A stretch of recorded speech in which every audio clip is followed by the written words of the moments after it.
There it goes. Okay, welcome everyone. Welcome to session D3, Integrating and Aligning PBIS with Other Initiatives.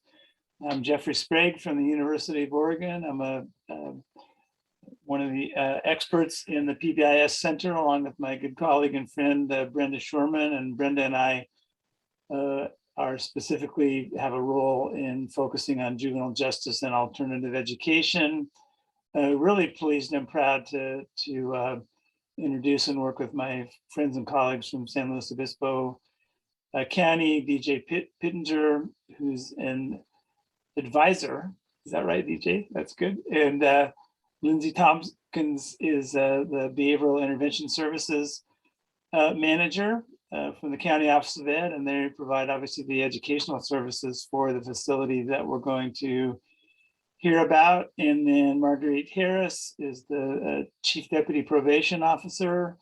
I've been to their program more than once, really impressed with all they do and how they proceed, and even more impressed with how they've done and proceeded in ensuing years. So that's all good. And then again, thanks to Brenda for being the main host of our strand in this regard, and thank you all for joining with us. We'll do a few of the auto slides that go in all the sessions, and I'll do these quickly.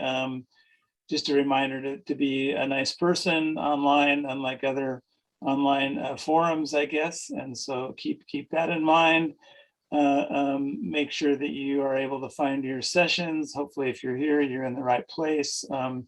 I think it's pretty easy, and glad that it's been so easy to navigate, at least from my own experience in that regard. You can see the session details. We have uploaded a PDF of the slideshow and also some materials for your reading pleasure if you decide to go deeper in this area. And I think you should, as you'll see from this presentation, how critical it is to give some good thought to alignment and integration of the many things that people in programs like yours do when you're trying to help some of the most challenging individuals that we have in our society. So keep that in mind. You can use the chat room. Brenda will be taking a look over that, and she'll cue us if we need to pause, and we'll do our best to provide some time at the end to answer questions and have a discussion in that regard. I'll also speak for myself. You're welcome to contact me, and I think it's true for my other colleagues. If you want to follow up with any of us afterwards, we'd be happy to follow up with you and help you do the best work you can for the individuals that you serve. So those are all there. Again, be alive is what this one says. If you need any help, go back to the homepage and find the help desk. All right, so is this the poll? No, I think we've just got some hands. Okay, give them a hand. How's that? So, okay, so let's get started. We're going to do a few things. I'm going to do the kind of boring academic piece, which is to tell you why you should focus on integrating and aligning multiple prevention approaches. Some of us have spent a career promoting that work, and those of you in the practice field have spent a career trying to pull it off. So I'll give you some of that logic, and it's all be pretty short and sweet, at least from my point of view. Then we'll go over to our colleagues in San Luis Obispo County and hear about their journey, see the details of their alignment plan in action based on the sort of format that I drafted out for them. And then as they tell their story, acknowledge and see what their process is. So it doesn't get much better than this, folks. So off we go. Big idea here. Why should we integrate and align programs? We attempt to install a lot of different stuff that can be implemented well. So it's a big threat to high fidelity implementation, and many of you probably struggle with that anyway. And it's also one of the biggest threats to sustaining an intervention. But I'm a former special ed teacher, and I've worked in state, district, local level programs. I think we're all trying to do good, and in the process, we just keep adding stuff, and then maybe stuff has been around for a long time, and maybe we forgot why we were doing that, and then some new shiny object comes along, and we bring that into the fold too, and so it can become very confusing. And I find that to be particularly true in juvenile facilities, where you're trying to do all these different types of services, the mental health, education, social services, and for many of you also in the context of supporting youth who may not be there very long because their fate is often defined by the legal system outside of that. So this could be one of the more complex operations that we have. So just a little bit of logic about how to integrate and align, and then you'll get to see it in live, and a few sort of core pieces. Way back in 1996, Hill Walker and a bunch of us wrote a paper sort of arguing for integrated approaches, and we all know about the many people think of as the PBIS pyramid. Well, that actually was the seminal article introducing the three-tier logic to education and ultimately juvenile services as well. So Hill taught me that a good idea, a bad idea is an orphan, and a good idea has many parents. And so that three-tiered thing must have been a really good idea, because a lot of people take credit for it now. We saw a later paper by Salim Dimitrovic and others that presented a similar but kind of upgraded version of that logic. And so I share this slide for those of you that care to go back and learn about the history or some of the logic of it.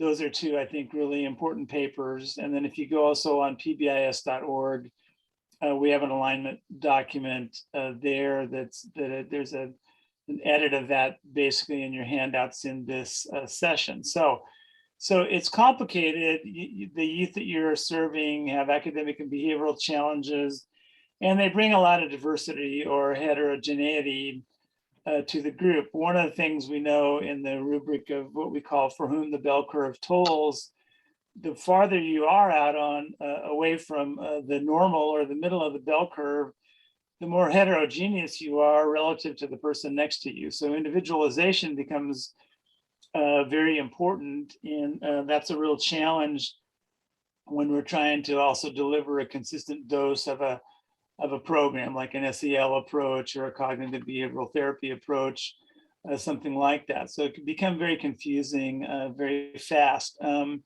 The other logic that we have presented in our papers is that one program is not going to do it all, given the complex needs and the heterogeneity that we talked about, because they don't address every valued outcome or risk factor. So that's key. Again, you have to be clear, are you looking for a cognitive behavioral outcome? Are you looking to reduce recidivism? Are you looking to increase academic achievement, have less misbehavior in your facility or program? Each of those require an approach. So we don't really have the curb cut, right? That if you just do this one thing, everything will be better. And so it becomes, I think, confusing in that way. We can tailor what we choose to implement based on our data, and what we've seen over the recent years, and you'll see with our group today, excellent use of data on need. But typically when you adopt something, you're no longer choosing that based on data, but you might be doing some problem solving around it. And we've also discovered that many evidence-based programs dovetail naturally. It's common to think, for example, PBIS versus SEL versus trauma-informed care versus being culturally responsive. But we would recommend that you really look for what's common, what overlaps, and they're not, none of us designed this work to be competing, but we often do that because of the way our brains work. So start to think about how things can fit together, and we clearly want to reduce overlap and for efficiency's sake, but we're not in a fight here with the approaches. So I think that's important to say. So big ideas, and Jeff's just about done. We want to decide what programs are to be installed. And for most of us, it's also what programs are already installed. Are you aware of the evidence base for your selected programs? We often say something works, but it's a just so argument. It's mostly because we believe that we like it, or we believe it works, or we read a paper about it that said it works. But there's actually very little effectiveness data that says this is so effective, it's going to solve all your problems. Most approaches that we've adopted do a partial job. They're considered effective if they do statistically better for the youth that receive the treatment, but it doesn't guarantee a cure. And so we need to be very careful and understand, as DJ and company put forward, this is a process. It's not one and done kind of thing. So what's the logic or theory? You know, PBIS is largely driven by behavioral theory. We often don't pay attention, but should pay attention more to cognitive behavioral approaches, such as dialectical behavioral therapy, for example, or other approaches like that. In your planning, do you have concrete and achievable goals? And what we're going to see then is an illustration of how this really complex adoption and alignment process can play out in an effective way, and perhaps even make an important difference in the lives of young people in that regard. So I'm going to do this quickly because you're going to hear it in the flesh here.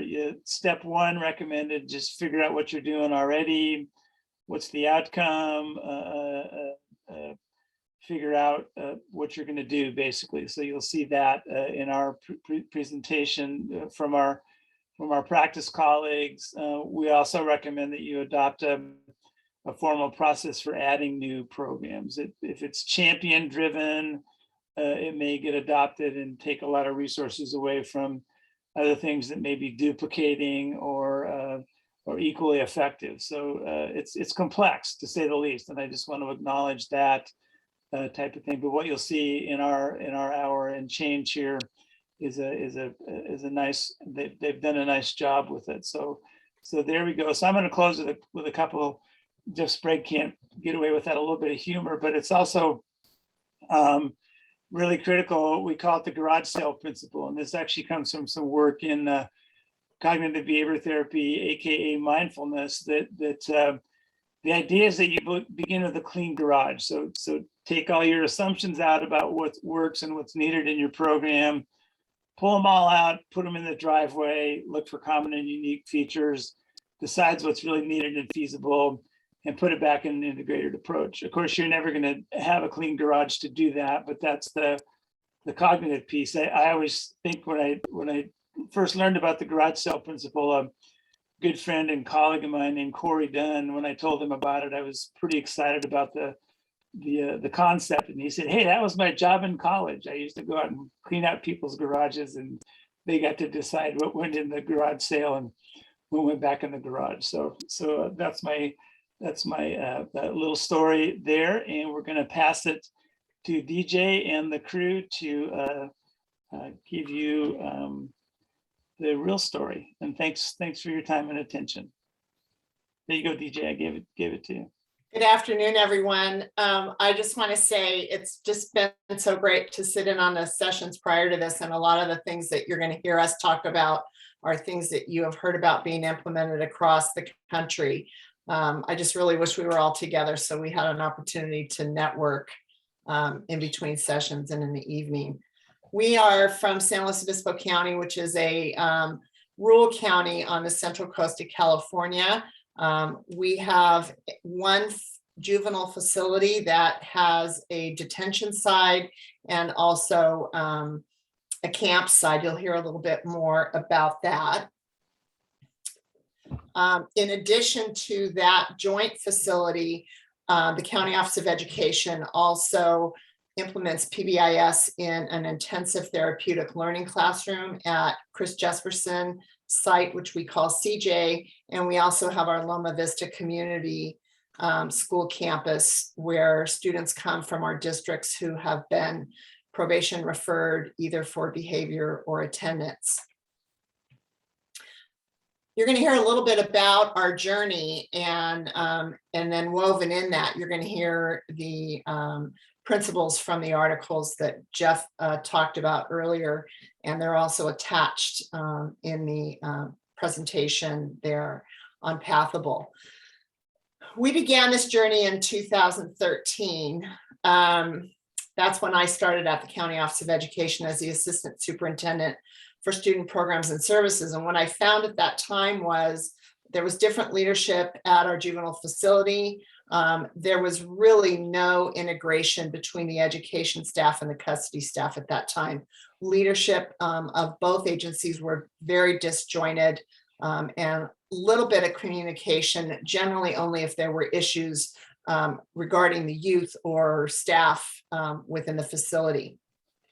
In addition to that, at the County Office of Education, underneath the division which I was in charge of, we had the alternative education program and the special ed program. Again, not a lot of communication between that. And what we found ourselves in was in a lot of hot water, because our special education programs within the alternative education side were not in good compliance. So that was a struggle that I had moving forward. In 2013, I came in, I recognized that there was a need, that we needed to have systems. We needed to have an integrated approach. We needed research-based programs. I had come from special ed and elementary school background, and I found myself about 8 years prior in the world of alternative education at the high school level. And when trying to decide about what things we were going to start implementing, what I knew was elementary school. And what I also knew was that the students and the youth that we were working with were probably in elementary school the last time that they were successful in school. As I started kind of exploring around in the year of 2013-14, I found myself at the Northwest PBIS conference and landed in one of Dr. Sprague's sessions. And after that session, I hunted him down and picked his brain and found some really good information. And from there, our partnership began. In 2016, we had a leadership change at the Juvenile Hall, and that's when Chief Deputy Probation Officer Marguerite Harris came on board. She was working on some things in her side of the facility that was just parallel to where I was going on the education side. So it was great for us to be able to move forward and work together. In 2016, we took a joint group to Placer County Office of Education, to the youth facility there, and we saw what the work that they were doing with PBIS. And then that fall is when we brought Dr. Sprague to our county to do some extensive training with us and started moving forward with our PBIS implementation within our county juvenile system. We started by organizing our garage. Yeah, we pulled everything out. We needed to look at what systems we had, what needed to go away, what was in alignment, and following the procedures that you will see in our, is our screen going crazy here? The procedures and the forms that you see in the articles that we have attached to our presentation, you'll be able to look at the things that we followed. So we brought that pyramid forward. It is now in our facility. Everyone that works in the facility, whether they work on the education side or they work on the custody side or they're part of our interagency partners, understands thoroughly the concepts we have in PBIS, and we do extensive training continually around that. When Dr. Sprague first came to the county, one of the first things we did was have him spend a half a day with our juvenile court judge Judge Hurst, and also the commissioner that was in charge of our juvenile youth at the time, so that they really had a true understanding of what was happening with PBIS, and how, as they started seeing reports in court that came out of the data individually collected on youth, they would understand not only what that data meant, but what it meant to the individual and to the facility as a whole. September 2016, our team, joint team, presented at the California PBIS conference in Sacramento. We're very proud to share the struggles and successes that we endured that first year, hoping to help other people launch similar programs. As we implemented our plan and continued through that, and I heard in the prior session, they were talking about sometimes the length, and I tend to be somebody who was like, okay, we can get this done tomorrow. And when Jeff is like, okay, so you'll probably be about here in a year, I'm like, oh, no, we're going to be able to do this quickly. But truly what we did find was, in order for it to take on that true facility-wide approach where it just really is embedded in the culture of what we do, it took time for us to do that. As our implementation continued, we hired Lindsay, who you'll see speak in a little bit. She's our BCBA. And then the integration of all of our programs began. And I won't go into each one of those. Lindsay will talk of them a little bit more as we move forward, but you can see what we have listed here of kind of all those things we had in our garage and how we needed to align them. And it was not only on the education side, but as I said earlier, Marguerite had all these other initiatives on her end, and we really needed to put everything out on the table and see how we were going to move forward.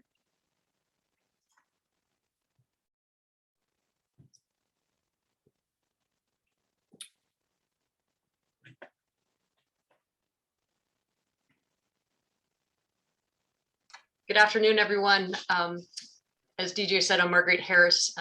I act as the superintendent of our juvenile hall, and I also oversee our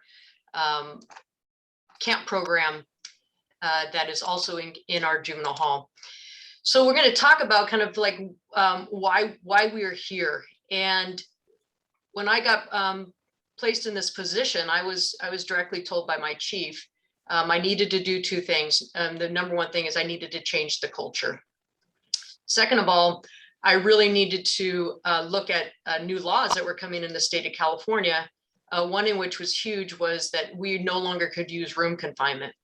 And the culture that we really had, unfortunately, was very punitive. The emphasis was solely on safety and security. And we, as well as many juvenile halls throughout the state of California, used room confinement to control behavior rather than just using safety. So laws came into play in 2017 that you can no longer use room confinement for any disciplinary. You could only use it for safety and security. And when you did so, you could only use it up for 4 hours. So that was a huge change. So when we talk about cultural change in an institution where you have officers who are ingrained in safety and security, that was a big challenge. We really moved from having to move from being a trauma causing environment to a trauma informed care.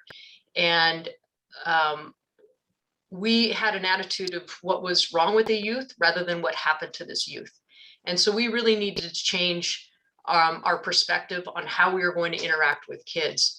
And so in order to address the culture and to address room confinement, I had investigated and looked into some things that were similar to PBIS, but meeting DJ and talking about this, because she and I had a long collaborative history working together in other capacities, we decided that we could go down this road. And like DJ, I was one that said, you know, got excited, get on board, and I was ready to roll. And I realized too that I need to slow my roll, and had to listen to those I supervised to say, Margaret, we need to slow down. You know, so we had to bring people on. So when we took this trip to Placer County, I took the most challenging employee who I knew was not going to be an early adopter. And I knew that what we needed to do was we needed to bring people along slowly, but we also needed to hit a point where you're gonna get on the train, you're gonna get off of it, and you're gonna get off of it either by getting off yourself, or we are gonna push you off. But the reality was this train was leaving the station. So we had to do some things differently in that people got on board, some people jumped off, and a couple people we kind of had to gently push off. We changed our hiring practices. We went from in an interview from hearing people when we wanted to hear safety and security, and we didn't want to hear anything about counseling. We now want to hear about how someone's going to counsel a youth, how they're going to engage with the youth, how are they going to build rapport with that youth. And so we had to start from there. We had to start with how we are going to change our facility training program, everything what we can do. So we started looking at, how could we have a common language, a common experience, and a common vision. So that was going to be the reality is we needed to have one voice. It needed to be consistently reinforced with all staff, with youth. And we needed to also reinforce it with the staff so they could reinforce it with the youth. The reality is it starts at the top. During our training with Dr. Sprague, we brought in our chief and our assistant chief who went to the trainings with us to really get an idea of what we wanted to do. And we got a clear picture. We ended up rewriting policy, rewriting our handbook for the youth. We changed it from a rule book to a handbook. Everything was written in the positive, just like PBIS. We posted our matrices in the handbook as well as throughout the facility. So now we have the culture facility-wide. We got all the staff on board to actually kind of change that handbook into that rule book into a handbook, and taking all those rules, do not, into what to do. And so they wrote basically all the things on how to be, which our 3 pillars are safe, responsible, and considerate. We did not use the word respect, because for our kids, especially when we have gang involved youth, respect is such a trigger word that we went to use the word considerate. So when we did these trainings, we got all of our partners involved. Collaboration is huge in our department and in our facility. So anywhere from volunteers that come through the building, our behavioral health, our public health, our education staff, and our probation officers who work on one of our programs, and our juvenile institutions officers, and all the supervisory staff. We got everybody on board. We got our like I said, our court on board. We had the judge help us with that matrix and gave her the ability to actually give kids positive reinforcement so she could give them coupons. We knew we had to continue on with our training. And so this is just a picture of our recent training with a variety of different people that are in our facility. This is some of the signage that we use. So this is our unit. What we did here was we actually took pictures of our units. So, and so everywhere we went, we took a picture of the area. We did not use generic pictures. This is a picture of our unit. This is actually about an 8x10 banner that hangs in our main housing unit. So we use that. We have one in the yard and the gym. There are large banners so that kids know everywhere they go, they know what behavior is expected of them. So the reality is they need to know the expectations, and staff need to have that language in the positive, they need to know it. We need to teach it to them, model it. So every day before, when kids come out of their room for programming, we go over one of the behavioral expectations. If we're having problems with movement, with maybe with language, with cussing, then we're going to go over that particular behavior and re-emphasize it. And we get the kids involved to have them help out. So it's an interactive process, and that's tough, but it takes a little creativity on the officers' parts to actually get those kids engaged. But the more they're engaged, the more they kind of catch on to it and buy into it.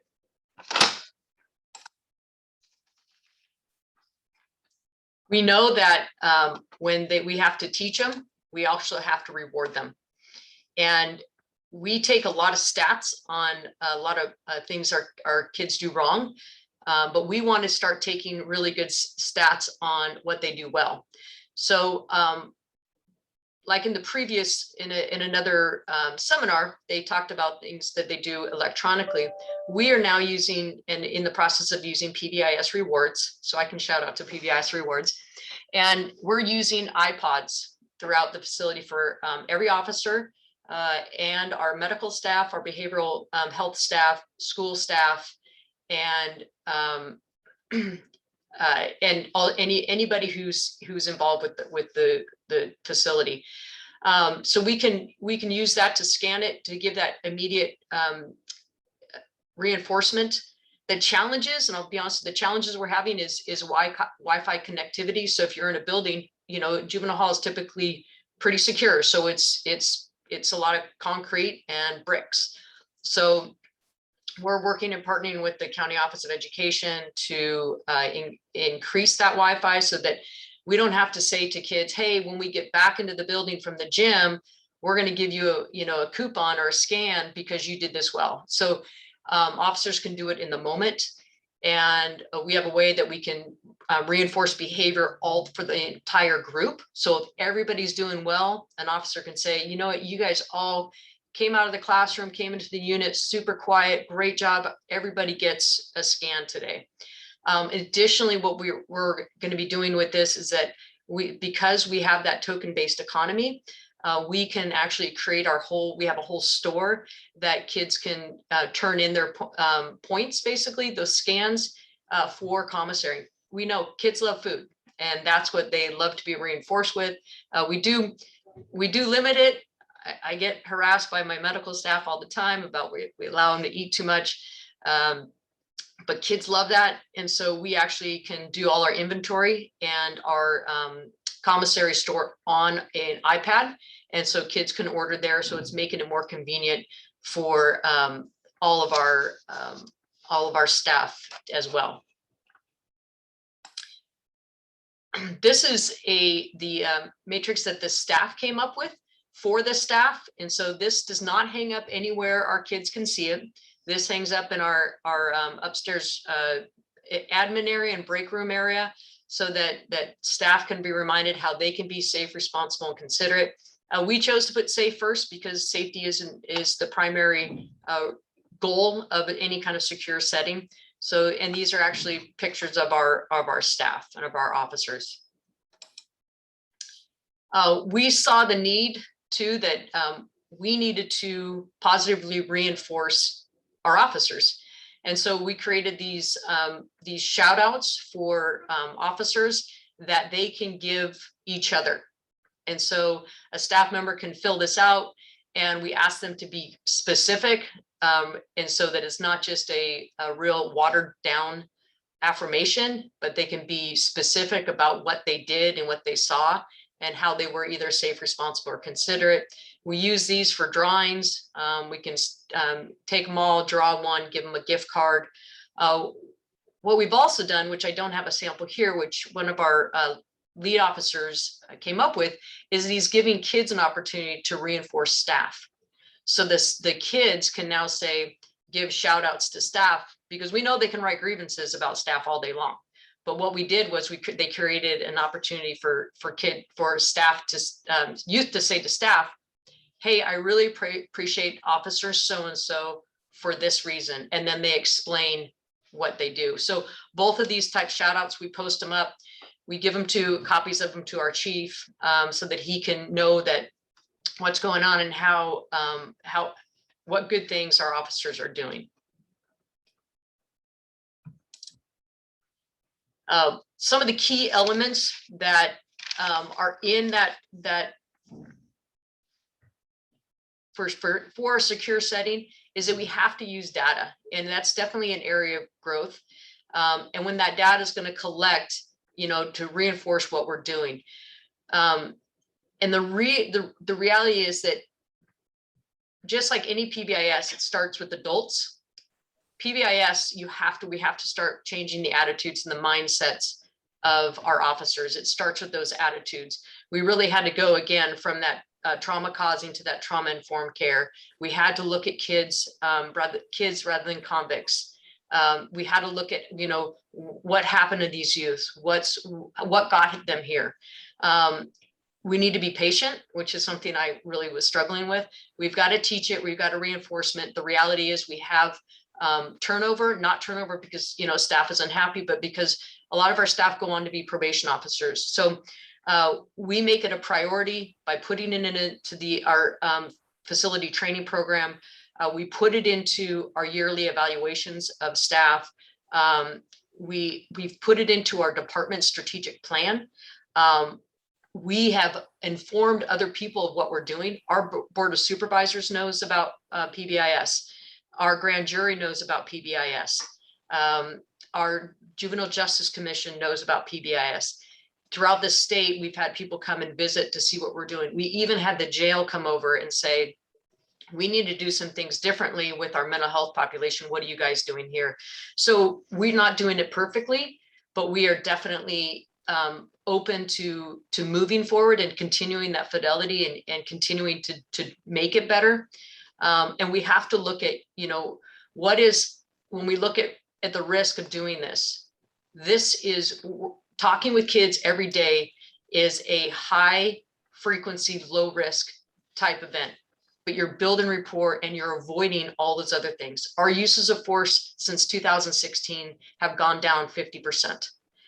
In the first year and a half, our need for inpatient mental health hospitals went down 500%.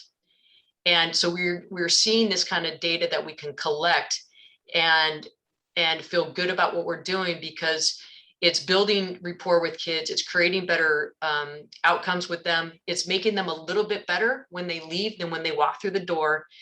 And we're going to plant those seeds that we may not change them right now, but we're planting seeds that they're going to remember something we did in 10 to 15 years from now.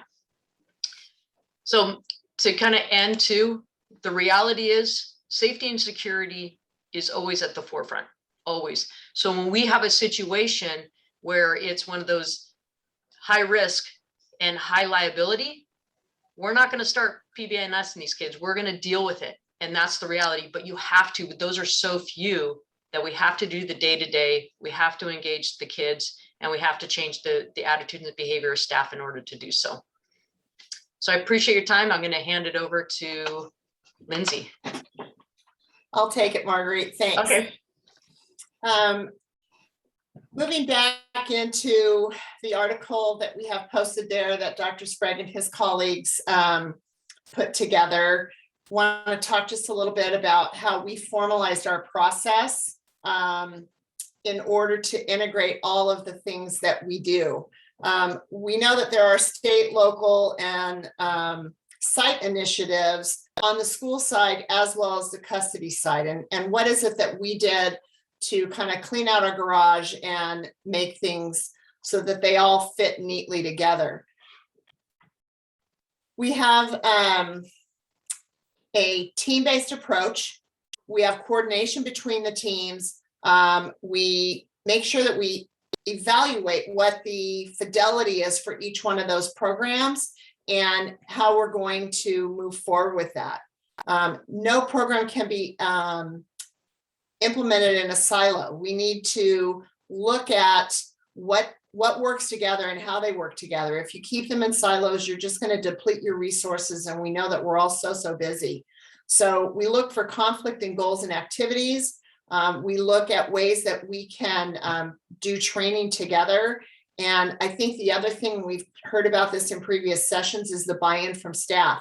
When your programs align, staff is going to buy into them more. If you have conflict in your programs, that's really where you're going to start losing your staff, because you're going to have them all over the road. And we know that retention of staff is important for us.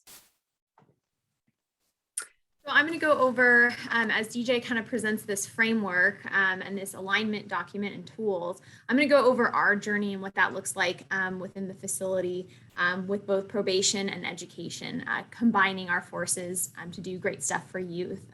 So this is an overview of the teams that we have from a global perspective. So again, looking at it from that MTSS lens, we have, as you can see, lots of teams.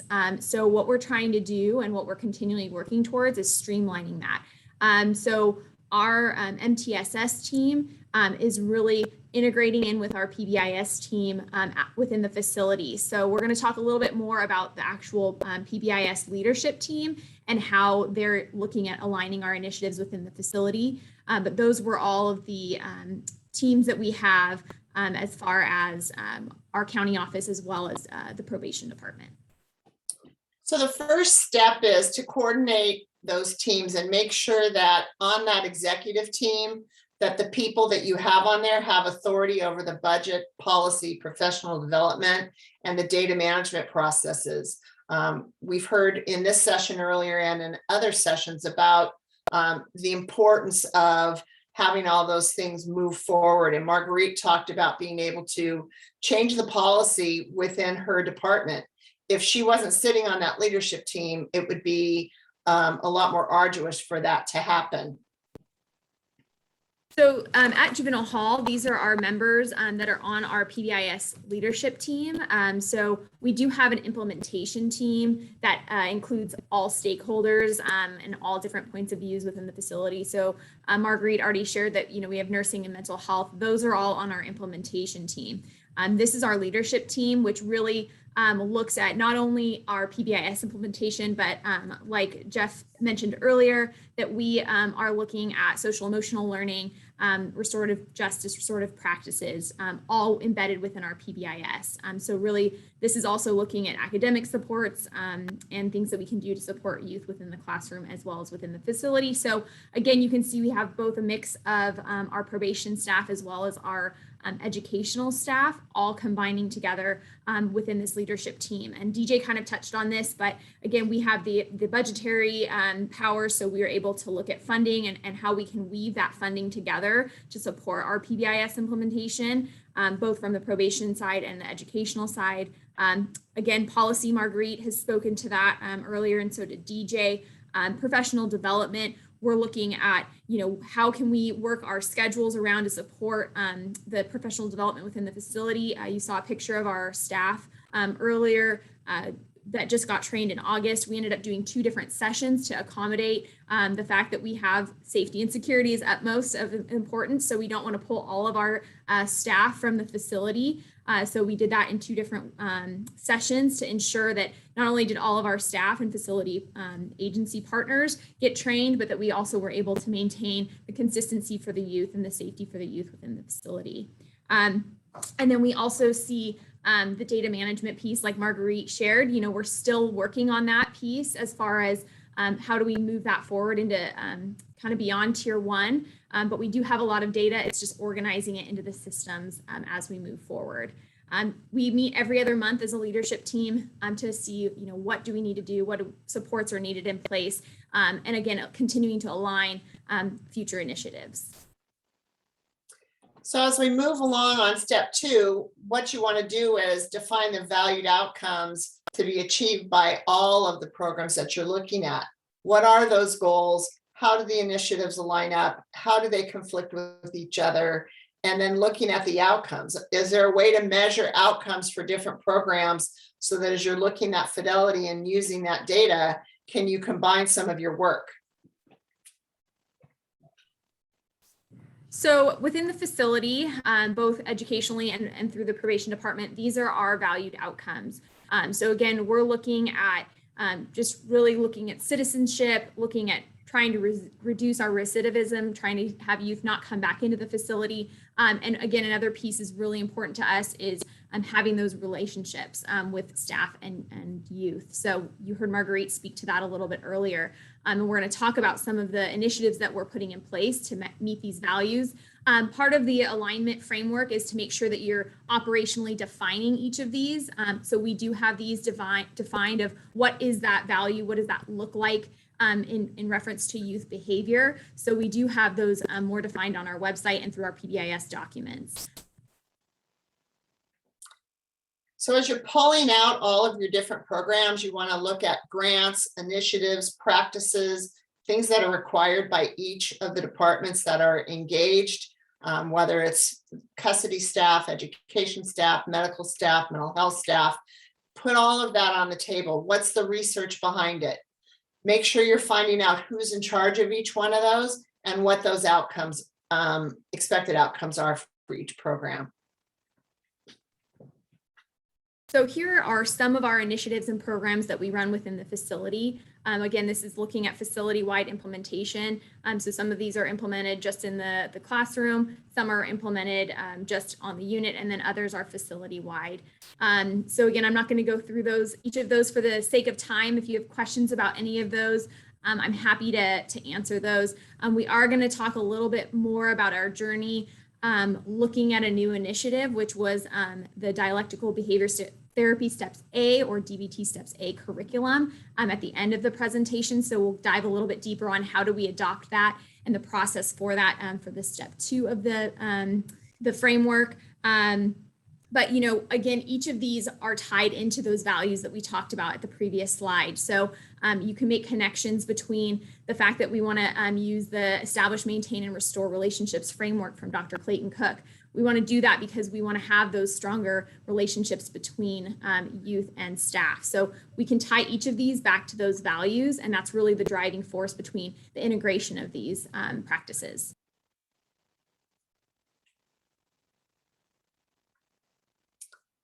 Looking at and identifying your core systems and what the features are for the initiatives and the targeted alignments. Again, you know, your leadership, your fidelity, the evidence-based practices, the data that you're using, what screenings are you using, what professional development do you have, and how are you using your coaching? All of those are huge components. And as you try to combine your initiatives, you really don't want to lose that for any one of them. So how do they align? How do you combine them? And what's conflicting about it that you need to make changes? Looking at your teams, your fidelity measures, your core practices, your outline, again, what your comprehensive screenings are and how you're going to move forward with your professional development.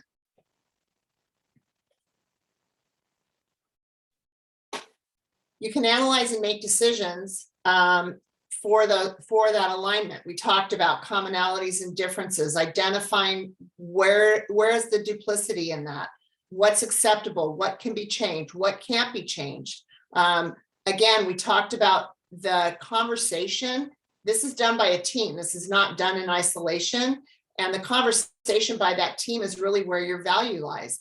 You're looking and integrating all of these concepts as you move forward in these planning meetings and trying to figure out how you're going to best move forward to meet the needs of the youth that you serve. And then you need to design a plan. As with any plan, you need to know who's in charge of those components, what are the next steps, and what are your due dates on those. What are you going to look for in implementation, evaluation, and professional development? The plan needs to be transparent. People need to know what you're doing, why you're doing it, who's in charge, and where they all fit in. So I'm going to go over our journey on how we evaluated and added new initiatives. So like I stated earlier, we decided to add in a more robust social emotional curriculum. Now we added this into the classroom of the facility. However, we know that whatever we're teaching in the classroom needs to be generalized and worked on outside of the classroom. So our officers are hearing the instruction and able to support that. So I'm going to talk about it from a school perspective, but knowing that, of course, that's going to impact youth within the facility and facility-wide. So our first step was to identify gaps. So we looked at our data. Not only were we in differentiated assistance, but we also had our review for WASC come through and kind of gave us some feedback on what we were missing. So we had data to prove that, and we also had some observational data as well to show that we had a gap in our social emotional learning for our youth, which was impacting behavior within the facility in the classrooms. So from that gap, we looked at different social emotional curriculums that would support our youth within the facility. And we determined, based on all of the evidence-based practices that we looked at, that DBT Steps A would be that curriculum that we would move forward with. So we determined that that fit was best for our program, for our values, and for really the youth that we're supporting. So again, we looked at time and resources. We did just train our classroom staff, our educational staff, on this DBT Steps A curriculum, as they were going to be the implementers. They were provided a 3-day training. So we, again, sheltered that time for them to be able to be trained by the Mazas, who are the creators of the curriculum. We also had ongoing meetings to adapt it to the facility. So making sure that we didn't just say, okay, here's a 1-day training, put that binder up on the shelf and implement it. We actually had Liz Maza, who was, again, one of the creators of the curriculum, meet with our staff frequently, problem solve things. How do we implement it within the facility, make sure that that fit is working within the facility, and how, you know, we need to move forward and progress with supporting the youth. Again, we looked at coordination of how are we going to do that within the classroom? When is that going to be scheduled? And making sure that it ensured that it happened with that fidelity piece. Again, not just saying it's a new curriculum and not doing checks that it's being implemented, so that then it's not implemented. As we know, many things are not implemented to fidelity, which again is not going to make it effective for youth. Again, it currently aligned with our framework of PBIS Tier 1 as a social emotional curriculum for all youth within the facility, and then also can be implemented in kind of tiered interventions as well, if needed, as we go down the line of Tier 2 and Tier 3 supports for youth. Again, we're continuing to assess fidelity and trying to best figure out how to pull that data to determine the effectiveness within our facility. However, we know that that's an ongoing process, and we should never just say, okay, it works, and stop looking at it. We're continually monitoring that. So once we had that curriculum in place, we wanted to make sure that we were continuing with our fidelity of Tier 1 practices. Not only just with that as a social emotional curriculum, but also all of our practices. So we conduct the, trying to get my controls there, there we go. We conducted the tiered fidelity inventory, and we have been doing that for some time now. Even though it says school-wide, it is facility-wide. So this is a way that we're monitoring the fidelity of all of our Tier 1 practices within the facility. As you can see, we have been consistently implementing with fidelity, even previous to some of the data points that are on this graph, our Tier 1, but we're looking at really revising and fine tuning our Tier 2 and Tier 3 interventions and supports. We have it, we're doing those supports for youth, but really we're just not having the practices in place or the systems in place that are documenting those practices. So that's where our work is right now, is how do we make the language that we're already saying and doing, and the meetings that we're having that are addressing the needs of youth who need more, how do we fit that into the PBIS framework? And how do we also then adapt what we're already doing to make it sure that we're doing it with fidelity, to make it sure that it's benefiting youth. So we have been applying for the California PBIS Coalition, and we've received silver. So again, working on increasing our fidelity of implementation within the facility. As DJ spoke to earlier, we're also implementing it within other programs. So again, we've just recently, within the last year, implemented it in our therapeutic setting, and we're seeing, measuring the fidelity there as well. And then also at our community school that DJ spoke about earlier as well. So we've seen higher rates of fidelity there and earning the platinum at that site. So again, we're taking what we've learned in those other sites and adapting it to Juvenile Hall. It is definitely a 3 to 5 year process, like DJ spoke to earlier. We're at about year 5 of really consistently implementing PBIS. And so we just know that we've got a lot of growth from here, but we're really excited at where we can go to support youth. And I'm going to let Marguerite wrap us up with the teams that we share that out with our countywide stakeholders. In closing, yeah, I want to talk about just how we have involved so many different departments and the people that are partners within the facility. And I think just the takeaway is that to really to do this successfully, one thing I've learned is patience, but also the fact that you have to have collaboration. We can't do this on our own. And I think learning to not be threatened by other people's strengths, but embracing those strengths and welcoming them and welcoming that help, it makes us stronger, and it gives us the freedom and the vulnerability to really call out the areas we need to grow in, and then move forward and continue to be successful as a team. So we'll have a contact slide here. Any of us are absolutely willing to address any questions that you have at any level. So please take those notes down. Cool. I do not see any questions in the chat. I see lots of great presentation comments, so thank you very much. Yeah, we could get, I have to share for Marguerite when she said slow your roll. I don't know if you can see that. It's marketing for the Oregon coast. I'm gonna mail you one. It's a bumper sticker for you. So. Oh, good. I'll put it right next to my new bike rack. Yeah.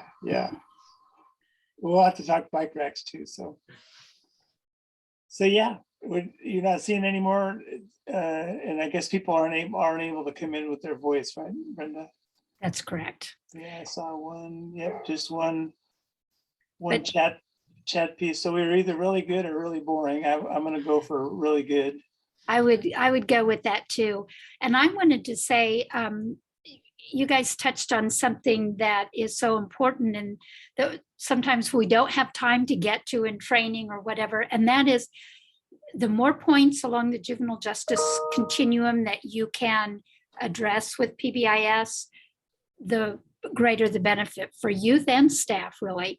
So I really appreciate that, you involve the court judge, for example, or when we get probation involved or transition programs. So that usually doesn't come first. It usually comes a ways down the line, but it's something to always keep in mind. I really appreciate that you're doing that. Every person I've interviewed to be a officer in the juvenile hall always say, when I ask why you want this job, they want to say, I want to change kids' lives. Right. And you have to continue to remember your why, and especially when you get so burnout and challenged by their behaviors, you have to remember why you're doing this. And PBIS is a tool to help you implement that why. Yes, exactly. Gives them practical day-to-day tools for interacting with youth in a constructive, proactive way. It's another tool in your belt next to your, in our case, next to your handcuffs. Yeah, right. Yeah, very cool. So I would like to put a plug in for anyone who is listening and participating to join us in the facilitated discussion later. We'll be talking about level systems, and that has a lot of relevance for your topic of alignment. Too often I see level systems existing over here and PBIS existing over here, and never the twain shall meet. So that's something we really have to work on, because level systems play a big role in alternative programs. Yeah. So we'll be talking about that, and it's a good opportunity for people to participate. But I think it's probably worth mentioning in that kind of frame, when we designed the PBIS work back in the middle 90s, it was the focus on the systems, not the interventions. And I think a lot of people feel like reward or setting and teaching expectations, that's the PBIS intervention, and that we didn't invent that, right? We really focused on the data and the systems piece first. And so as consumers, and that's why I was so proud to invite our slow people, San Luis Obispo people, as they really got that from the front end, that the system piece was most important part, and then adopting the interventions, I think, comes as part of that work. So so really proud to have you all with us. Yes, good job.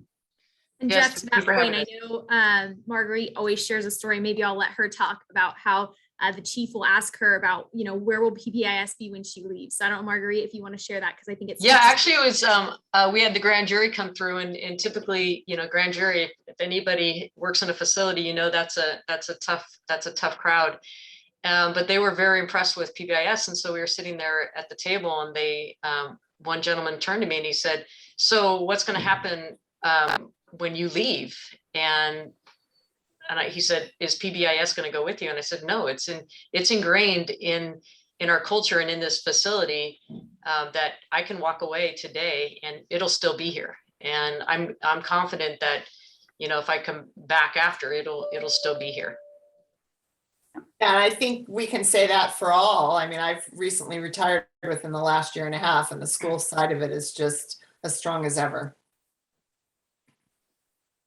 And that takes intentional planning. It's easy to be the sole driver of an initiative and kind of, be the cheerleader and the leader, but to achieve sustainability, like you're talking about, Marguerite, that takes intentional planning.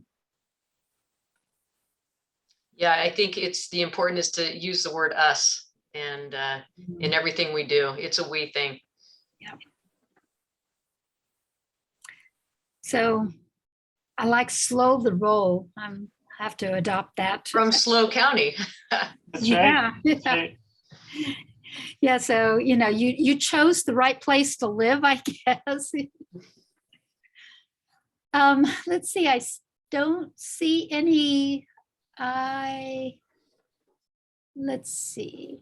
Well, here's a great question. If other agents, I put a comment in chat about the importance of trying to get to all of those points along the continuum. And there's a couple of related comments. How do you clean your garage when people have different visions for the future is one question.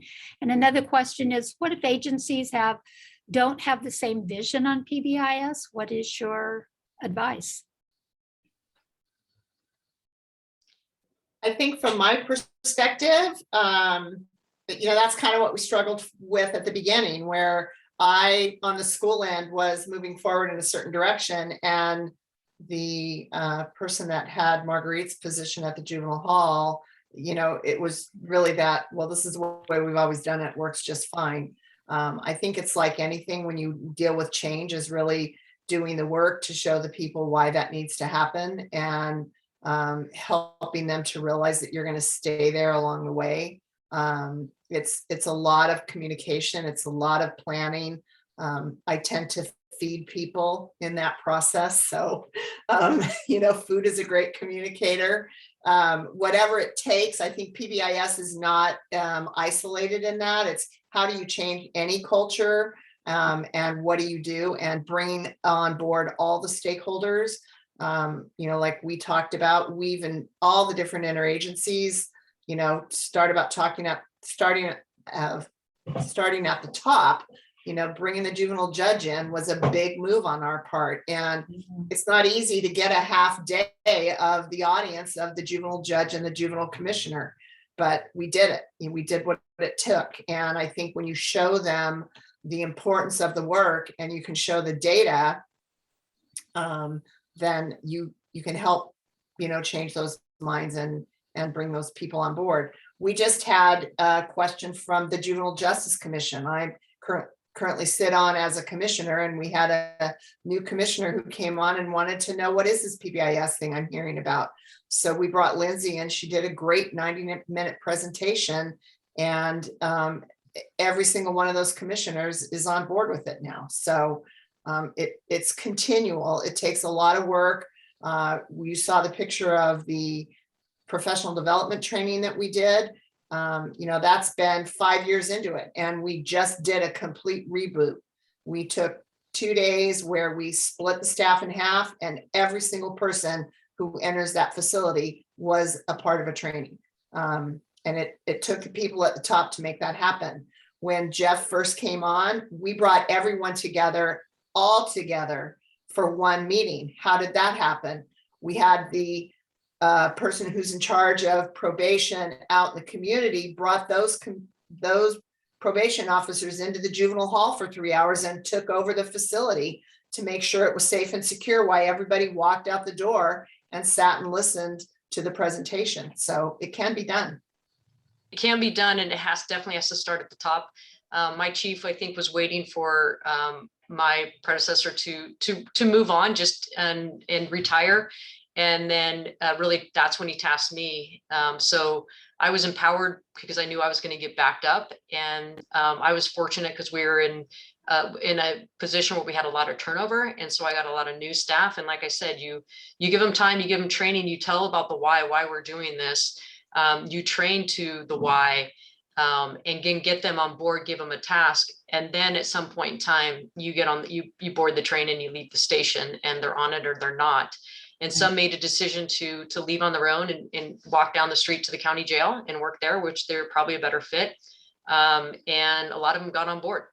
Yeah. So, it takes time. And I will tell you that I did some things poorly. I definitely occasionally ripped off the Band-Aid quickly, and probably got some kickback from staff. But sometimes they needed it, as much as I probably could have done it differently.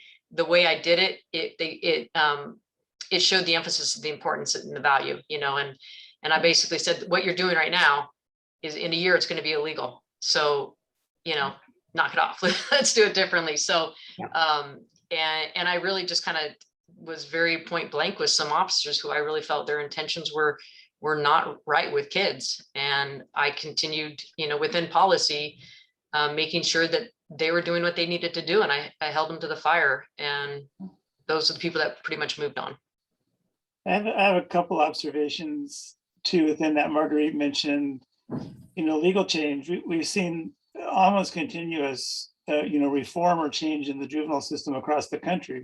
We now have fewer youth incarcerated, largely because of legal actions, not just legislative, but also legal advocacy. And I think when I look at Marguerite and DJ, we also see in the literature and also in reality the importance of a champion, but also a champion who approaches their work in a selfless way. So the things that DJ and Marguerite started might not sustain if they had all about me syndrome. They didn't. They started right from the beginning with a mindset and an approach that they were building for the future there. So I think that selfless champion role is something that doesn't get spoken about enough, probably, that to emphasize that, I think, is really important. And we've seen in other states, I won't mention them, but sometimes leadership change is also political, depending upon who's in office and things like that. And thinking the baby can get thrown out with the bathwater. Hopefully that's not an inappropriate metaphor, but things can get thrown out pretty quickly, even if they're going well. And so Marguerite also mentioned policy and procedure change, right? Writing it down is also really important, because the new person that comes along is at least going to have to respond to what's been written down. And what I see now, I get involved in particularly school districts, but also juvenile departments that are in trouble, right? They have bad outcomes. And the first thing we consistently see is they're just not organized around their policy and procedure. And so that, I think, is a key part of your leadership as well, is that you not only could socially create the vision, but you actually got the vision written down, so it has a history and it's an artifact, right? So once again, good job. I think, I have to just say, because as I'm listening to this, we've talked about continuing of the program through change. I mentioned that I'm retired. I'm here and not the person who's taken my chair, because we could only have so many people and we wanted to have some of that history, but she certainly has taken on the torch and moved forward with that.